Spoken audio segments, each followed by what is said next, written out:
this gentleman here in the striped shirt. Lovely shirt.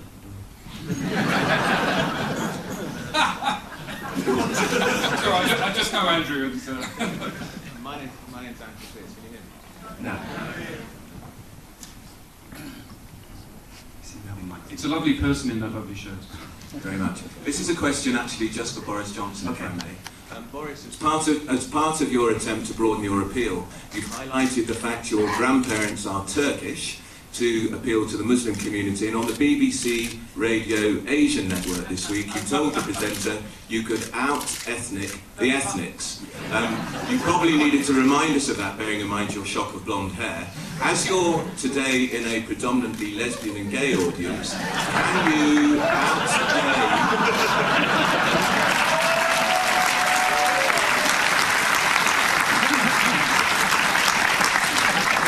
Can you out-gay this audience, and perhaps maybe at Eton you had a little tumble? Well, it's a valid question. I think we'd all be interested to start with Eton. I've been meditating carefully on the judicious answer to this question, and I'm afraid the answer is not so far. There could be a better place to choose. But anyway, there you go, Andrew. What else can I say? But I think, if I believe every word in the Independent, which of course I do, then, but not apart from their story this morning, which is because you'll notice that half the Johnson for Mayor campaign team are gay. So there we go. So you're not going to answer the Eton question. You left Eton unscathed and untouched. Well, the answer is yes, but I just think that Londoners are fed up with endless concentration on where people are coming from and what their backgrounds are. I don't really want to hear a little bit more about what they're going to do for London. Yeah, but you're the one that says you can out-ethnic everyone. So, right, listen, because we've taken a specific question for one candidate, I'm going to ask, does anyone have a specific question just for one of the others? Okay, this gentleman here in the middle, just standing up. Yeah, you, sir. Yeah. It's a question for Ken. You support a lot of lesbian and gay organisations in London. I'd be interested in your assurance you carry on doing that. And what are you going to do to stamp out the corruption that seems to go with the way you support organisations? We've spent, £11 million in the last year, and we've now had 8 years. We have got 6 organisations where something like £300,000, or might be 7 organisations, are under investigation because people may have stolen from us. And anyone who's running an organisation the size of the GLA or the BBC will know sometimes people rip you off. The question is, do you then pursue that? We did. We've referred it to the police.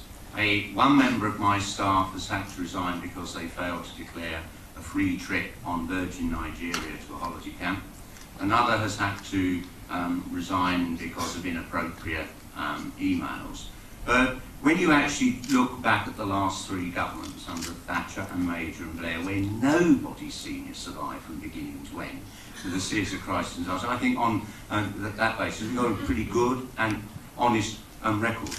And I'd simply say this: when you see that this campaign has been poisonously running for 16 weeks by the Evening Standard, I've had to ask the police to investigate myself because they couldn't see anything to investigate them about.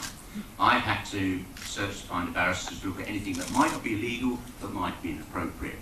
And I actually say, just don't believe what you read in the Evening Standard. Believe what you read in the Evening Standard. You'd be led, on Wednesday, they virtually implied that my campaign was being run by a suicide bomber. He is just bizarre and over the top. The thing about this, if there's a core of truth in this, the others take it up. The Murdoch press, the Express and all the others. This has remained very much a pernicious campaign by the Daily Mail group. And you know what they're about. If they can get rid of me, they can start to change the political nature of this city. They don't like its tolerance. They don't like the fact that we welcome immigrants and refugees. They don't like the fact that we celebrate Boxing Day. And for the audience to fall from the sort of crap we're getting from the Daily Mail, really don't do it. Okay, thank you.